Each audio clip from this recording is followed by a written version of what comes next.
Batman Forever marked a new era of Batman movies. Following the controversies that happened with Batman Returns, the studio was not happy that it made less money at the box office, but even more less in merchandise sales. This prompted them to ask Tim Burton to make his Batman movie titled Batman Continues a little more tamed down and family friendly so they can sell some good old Happy Meals. Sadly, Burton and Warner Bros. Just could not come to an agreement, deciding to let him go and instead hire Joel Schumacher, who after one meeting with Michael Keaton, he decided to leave the project as he was not a fan of what Joel Schumacher wanted to do with the project. And funny enough, today, even though a lot of Batman fans will criticize Batman Forever for being the catalyst that eventually led to Batman and Robin, at the time this actually was a giant success for Warner Brothers. People actually ended up liking it more than Batman Returns, and it also made more money both in box office and merchandise sales. And yet I do think it's better than the previous one, Batman Returns. But in today's modern age, it's lumped together with Batman and Robin as one of the worst Batman movies ever made, and I do think that's kind of unfair, because although I do not love it as much as the last two Batman movies, I do think Joel Schumacher had a little bit of a unique vision with this one and was kind of onto something to where this film is a lot better than I remember it being. But let's take a deeper dive and hit play with Batman Forever, directed by Joel Schumacher.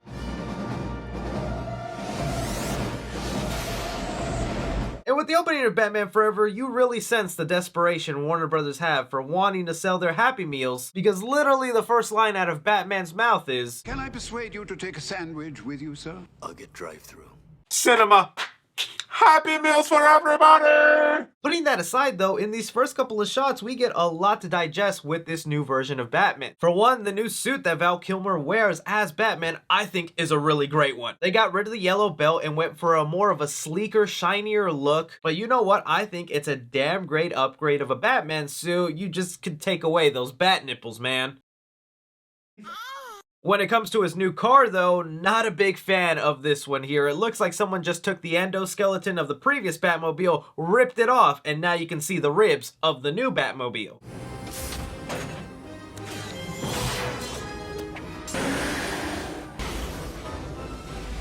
But we are following this Batman heading off to Gotham City as there is a crime occurring where we get a real idea of Joel Schumacher's Gotham City. And immediately you see a big difference from the way Tim Burton wanted to go ahead and represent Gotham City, which is kind of funny because Tim Burton's production team was still working on this Batman film, making miniature sets and whatnot, so it should look similar. They just really go overload with the colors and neon here. But looking at it now, it's really not that bad because Joel Schumacher manages to capture some gorgeous shots here with Batman coming into this town.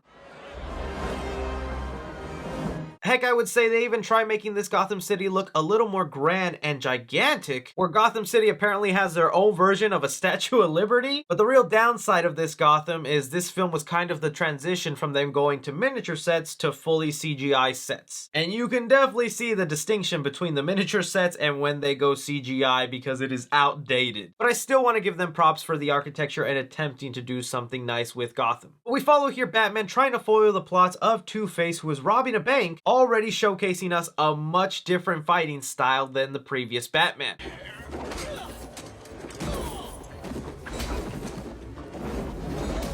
And you know what? Here's a pro I'll give to Joel Schumacher over Tim Burton's version because he actually adds some martial arts choreography to this Batman's fighting style. It comes off a little more smooth and not as stiff as the previous versions. And I also like how this Batman doesn't seem eager to kill his criminals, where he even saves one from plunging to his death. Side note, I also do just want to say I love it when bad guys dress up like their main boss. That is just a Batman staple I hope stays with the franchise forever. Once Batman has finished off those goons, we see him here wanting to save a security officer in a vault filled with red lights.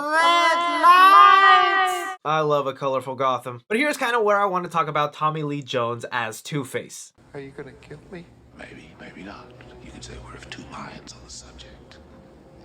This is one of those situations where you got a great actor, but gave him terrible direction on how to do the character. Most everything that we've seen from Tommy Lee Jones, he's actually a pretty tamed and serious performer. But for some reason, the instructions he was given here is to act like Jack Nicholson's Joker and go really over the top and wacky. Yes, yes, yes, yes, yes, yes, yes, oh, happy day. Not to mention, I'm also just not a big fan of the actual design of Two-Face here with this purple half he has that looks nothing like he was burnt by acid, but props to the movie for trying to give him his accurate comic book origin, even if it is ridiculous just to think about Batman was sitting there in full bat suit listening to the trial of this criminal. Bailiff? Is that a f***ing bat in my courthouse? Look, I tried touching him, ma'am. He don't want to leave. But once that mission is over, we are taken to the next day inside Wayne Enterprises, where Bruce Wayne is making the rounds with his employees and seeing the latest technology that they have come up with, introducing us to Jim Carrey's Edward Nygma, aka the Riddler. And you are? Nygma. Edward Nygma, you hired me personally.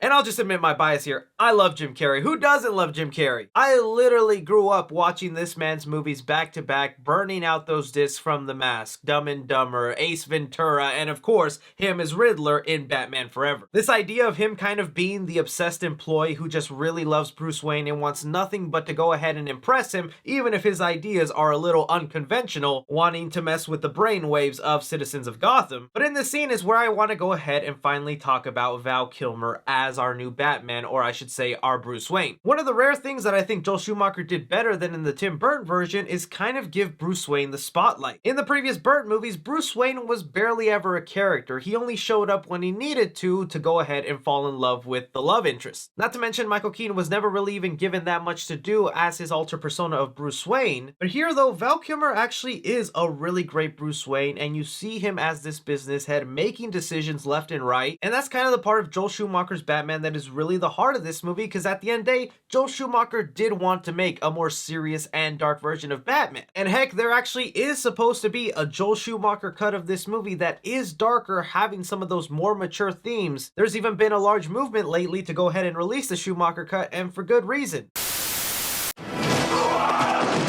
Going down.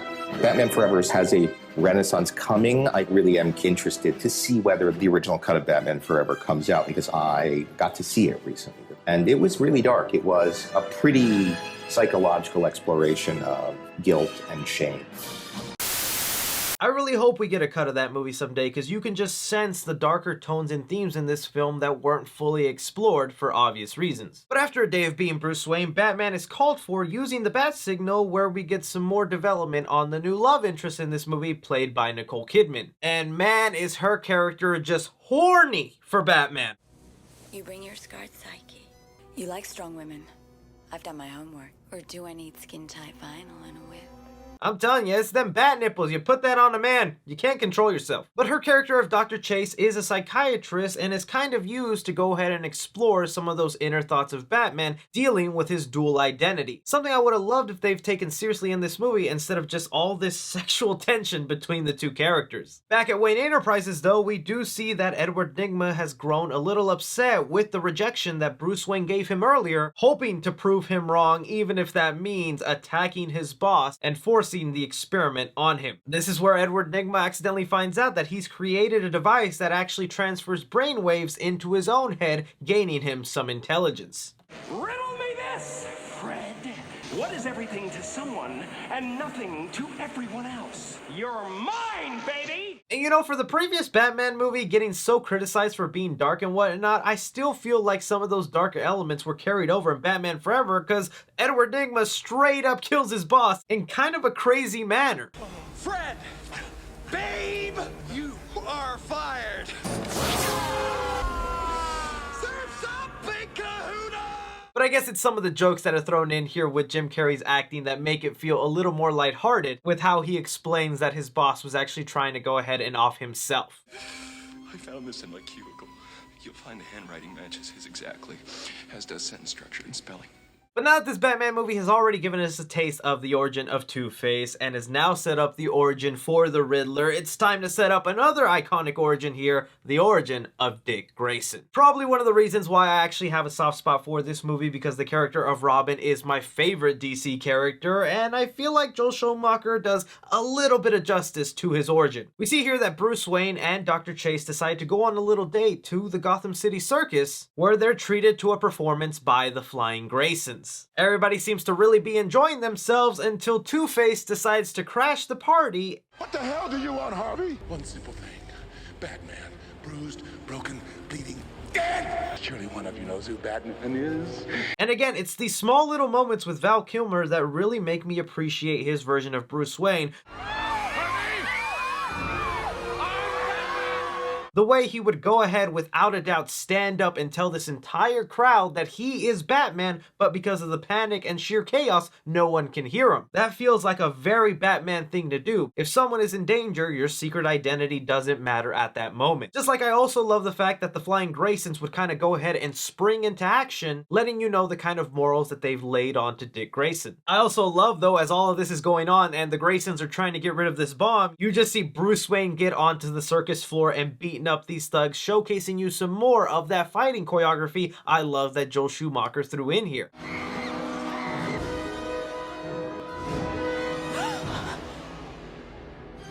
And you know what? Call me a baby, call me sensitive. Maybe it's just because I like the character of Robin. That right there to me is cinema. The look on Dick Grayson's face, seeing his parents and just laid out dead on the floor, Bruce Wayne off to the side, looking at this same situation that happened to him as a kid, you understand exactly what's going on through his head. And as cheesy and as campy as that movie is, I would be lying to you if I didn't get a little teary-eyed at this origin. But Bruce Wayne, having witnessed this all himself, knowing exactly what that must feel like, it makes sense why he would want to go ahead and adopt Dick Grayson. And here's where we get a better understanding of the Boy Wonder, played by Chris O'Donnell. I'm not a big fan of them making him basically an adult. I am a firm believer that you can do the Dick Grayson storyline and have him work alongside Batman fighting crime and he can be 12 years old. I know some people think that's crazy, but I hope we can see that done in live action form someday. Because here, I 100% understand why Chris O'Donnell's Robin would go ahead and be like, all right, I'm out of here. Dude, I'm basically turning 18 in like 3 months. What am I gonna do, live with you for those 3 months? I don't blame him at all for wanting to leave, because the man basically is his own adult. He doesn't need a parental figure. But Bruce Wayne has his own tricks up his sleeve to go ahead and convince this kid to stay with him. Some of these need a lot of work.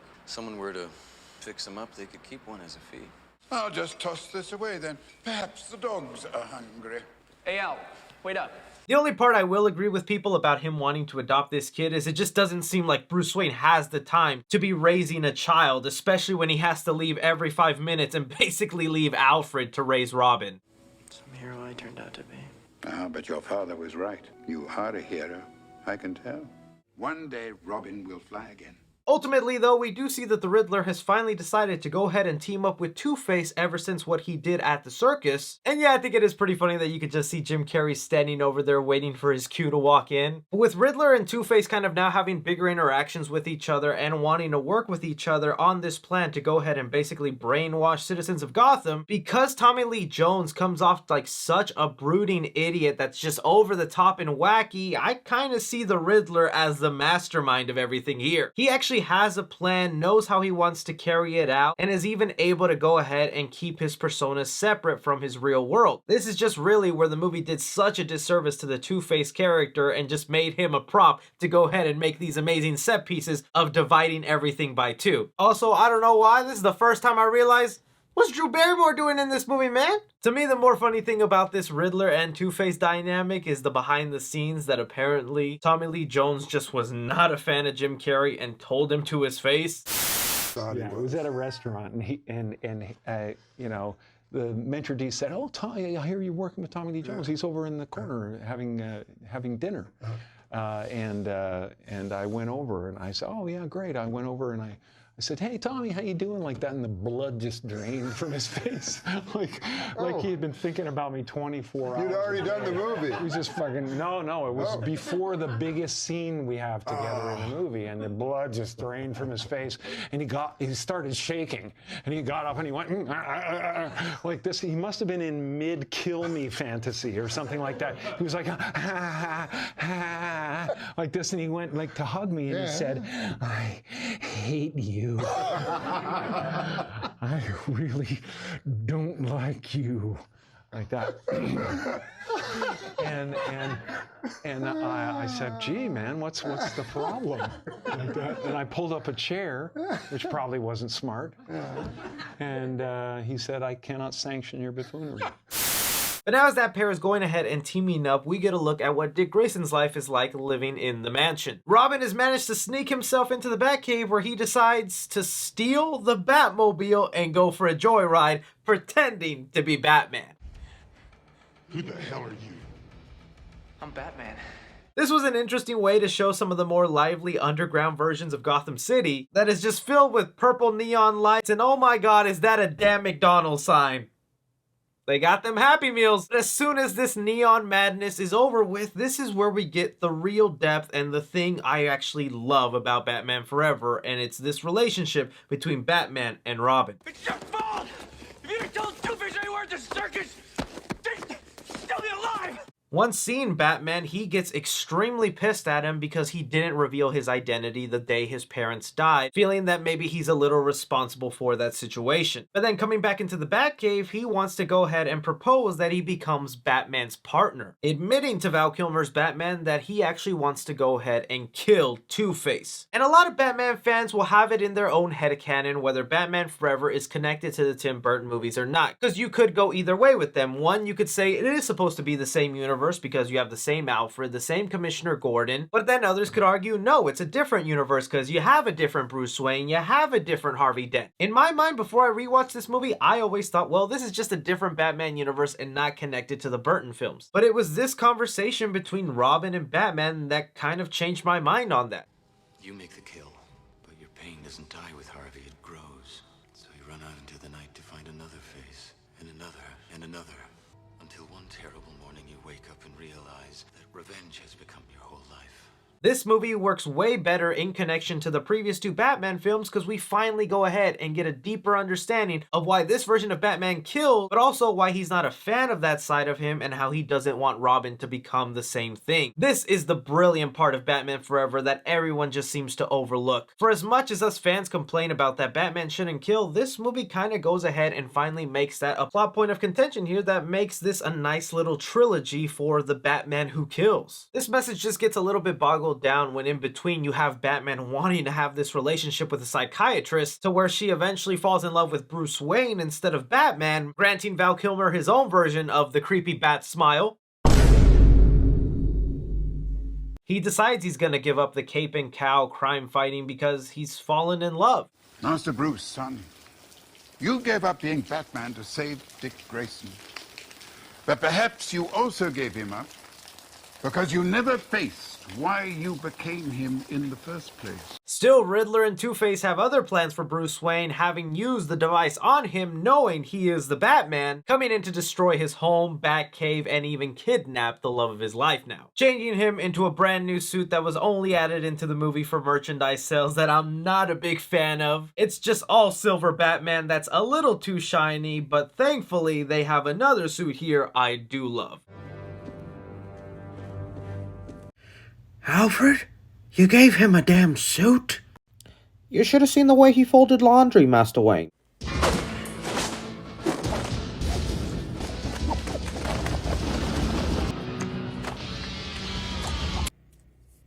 Truly mesmerizing. I think this is a great interpretation of the Robin suit, and I wish they would have kept this for the following movie, having Robin and Batman share a couple of words before they go out on their mission. I can't promise I won't kill Harvey. A man's gotta go his own way. In any other context, I think I'd be so pissed that Batman can hear Robin say he's about to kill someone and Batman's like, yeah, you gotta do what you gotta do, man, I don't blame you. But with the world that Burton had set up for us of a killing Batman, this makes sense and is kind of poetic. Bringing us to the final big sequences of this movie that I'll just say, I love the set pieces that were built here. The use of the Riddler question marks and this grand location, how they're playing Battleship with Batman and Robin. This feels like you gave Adam West's version of Batman millions of dollars to come out with an episode and here's the final product. Holy rusted metal, Batman! Yet it is still filled with some of these visually captivating shots. Like, look at my boy Dick Grayson Robin. Like, this movie ain't that bad, guys. But in speaking of Robin, he gets a really great character conclusion by the end of this movie where the whole time he's saying he wants to kill Two-Face. He wants to go ahead and get revenge for the death of his parents. But after everything that Batman has told him about crossing that line, he decides, I'll see you in hell. I'd rather see you in jail. Which would be really amazing and awesome if we didn't already know this Batman's a straight up serial killer.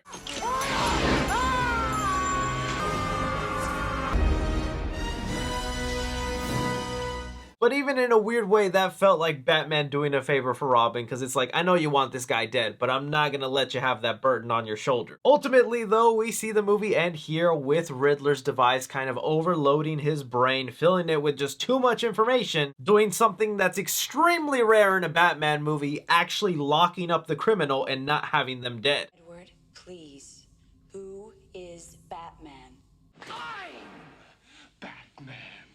I can't tell you how much I hate that superhero movies go ahead and kill off the villain character, even if they don't plan to bring them back in another movie. It just seems like a tired cliche of always just having them accidentally die or killing them. Look, Batman Forever was definitely a drastic change in pace from the previous Burton movies, but although it brought a much sillier, campier, more colorful side of Batman, I think Joel Schumacher still had all the intentions in the world to bring Bruce Wayne and Batman to a much deeper level, showing off a much more compelling story for Bruce Wayne when all the other movies were mainly focused on giving that to their criminals. But that did, however, make the criminals in this movie suffer by being just kind of one-dimensional and wacky. Whether you want to call this movie bad or a guilty pleasure, it's a Batman film I'll always have a soft spot for and I'll endlessly enjoy. But those are just my thoughts on Batman Forever. I'd love to hear from you guys. What did you think of this entry in the franchise? Are you someone who's a fan of Batman Forever? Do you think it's underrated or do you think it's crap? Love to hear from you guys, but oh man, I am not ready for the next Batman review. As always, I'm Chris. Take care.